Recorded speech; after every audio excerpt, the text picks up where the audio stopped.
Jason and Medea, the story of the Golden Fleece. Told in verse in 4 parts by Story Nori. Part 1, The Voyage Begins.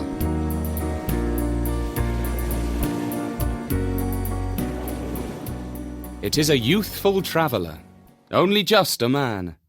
A single sandal upon one foot, he has not more than 20 years spent upon earth. My shoe, he says, I lost, stolen by the winter stream, snatched as I crossed. And here to Iolcus he has tramped, his cloak is tattered and torn, and Pelias the king, he looked at his foot, and felt utterly forlorn.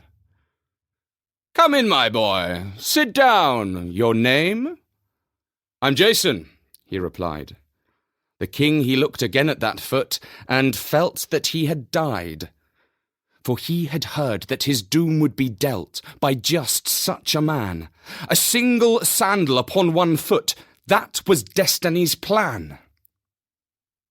Away I must send him, he thought to himself, far over the wine-dark sea. He can go on a quest to prove he is best, to fetch his boyhood glory. Away across the blackest sea, to a gorgeous wild state, with mountains of riches and women that are witches, where dragons guard the gate. Yes, Georgia, Colchis, call it what you will. It stands by the sea that is black. Many have assaulted, its citadel vaulted, but not one has ever come back. A prince he is supposedly. He looks somewhat a dope. I think it's a plan for just such a man. A quest that has no hope. But Jason scrubbed up rather well. Bathed and clothed, he looked better. He had long dark locks and a hero's looks, and was quite the trendsetter. A hero's quest was what he wanted best, to add glory to his name. He would not cease until he had the fleece, the Georgian fleece of fame. For in a cave in Colchis there hung the golden, shimmering fleece, the Georgian garment of great renown, coveted by all of Greece.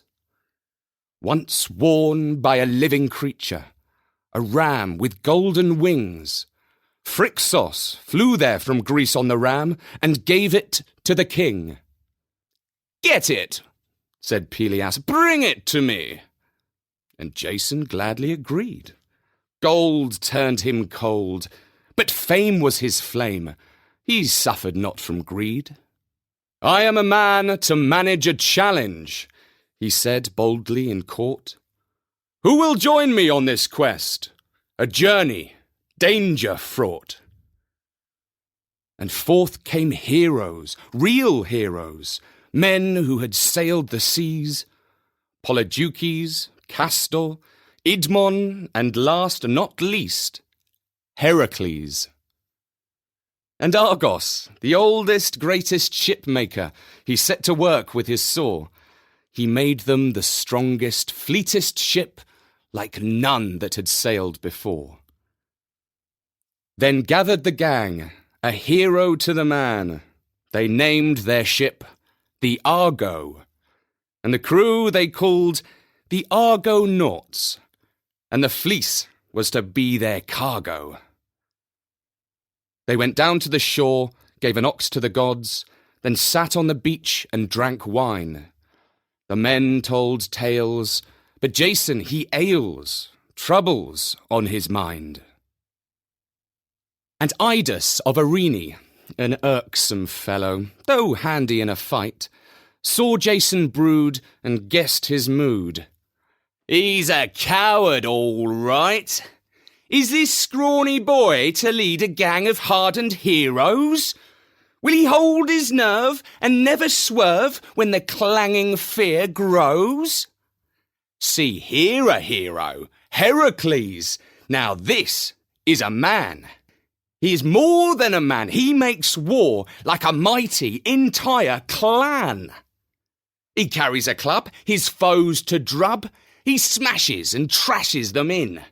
He loves to kill. It gives him a thrill. His heart is as black as sin. When he was small, he was sent a gift, a sinuous, venomous snake, to slither in and silence him. But he did take that snake and shake and break it and fling it to the floor. You know his mother's milk was creamy silk. She was a goddess for sure. So Heracles, choose him. He's the one to lead us across the sea. No, he said, hanging his head, struck down by modesty. The others told Idas to hold his tongue, and then they took up the boat, and shouting with glee, they shoved it to sea, and soon they were fast afloat. They sat down at the benches and took their oars, and mid all sat Heracles. They heaved and hoed, and on they rowed, gliding over the seas. And next to Heracles sat Hylas, his one and only friend. The golden one he loved like a son, to the end he would defend. And Poseidon, the god of the oceans, followed them over the surf, and his 7 steeds that galloped the seas strained for all they were worth. They rowed across the deep black sea, a never-ending stretch. They heaved and hoed, and on they rowed, for the fleece they need must fetch. And when at night they slept at their seats, Heracles rowed on. He would have rowed more, but he broke his oar, snap, and it was gone. When rosy-fingered dawn awoke, they glided into land. No longer afloat, they jumped off the boat and warmed their toes in the sand. Heracles was in need of an oar. A tree would suit his grip. To Hylas he said, "Fetch water instead. My thirst could do with a sip." At first the friends walked together. They ambled along light-hearted. Following tracks on the beach, the woods they did reach, and in the woods they parted. Hylas headed for the sacred spring, but he did not go unseen. The nymphs along route thought he looked cute. One was the woodland queen. And when he reached the gushing water, he knelt down to fill his urn. A nymph saw his face, she longed to embrace, and her little heart did burn. She entwined her arm around his neck, and kissed him in full wonder. She entwined her arm, she meant no harm, but she pulled him under. Did Hylas drown? It's hard to say. He glugged beneath the water. The king of the spring welcomed him in and married him to his daughter. But Heracles, he had lost his friend. He could not find him anywhere. The strongest man now began to surrender, to despair. He cried, he wailed, he felt he had failed. He didn't know what to do. The incredible Hulk has muscles that bulk, but his heart is broken in two. And Jason waits by the bulk of the boat. He waits and waits for the Hulk. But he is gone, he wanders on. Now he's the incredible Sulk. And Jason waits by the bulk of the boat, his oar at his side. To sail away or to stay, he is unable to decide. And Polydeuces put his hand on his shoulder. "This is no time to fret," says the hero. "It's time to go. On the fleece our sight must set." So Jason summons all his Argonauts. He calls each man by name. "Push down the boat and on we float, to Colchis and our fame." They pull at the oars. It's harder than before. They plough the sea wearily. As they heave through the haze, all their eyes gaze on the middle bench that is empty. And Telamon of the strong spear speaks up. It's not hard to see your mind. Jason, my lad, you were only too glad to leave the real hero behind. There is no reply, only tears in his eye. Then the sea stirs deeply.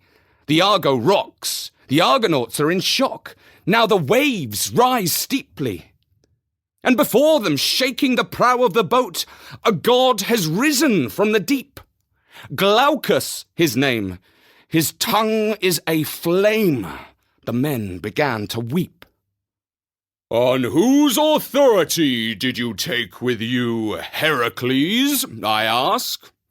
According to Zeus, he cannot be let loose until he has done his 12th task. For 12 Herculean labours must he do, and back to Argos he has gone. Do not doubt him. You must go without him. To take him with you was wrong. And then the water wrapped around him like a cloak. He was gone, and all was calm. Forgive me, said Telamon, for I was wrong. Believe me, I meant no harm. And Jason nods and prudently speaks. Your words were cruel and hot, but in the end, you spoke for a friend. For gain, you spoke not. So I take it that you are a comrade true, and I value you more for that. So get back to your oar. We are as before, together in this combat. And they raised the mast, and the wind blew fast, driving them across the sea. And all night long the wind blew on, until dawn rose, rosily.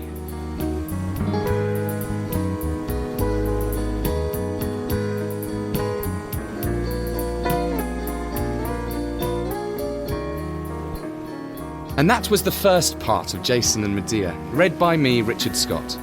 In the next part, I will be telling you about Jason and the Argonauts' adventures on the way to Colchis to fetch the Golden Fleece.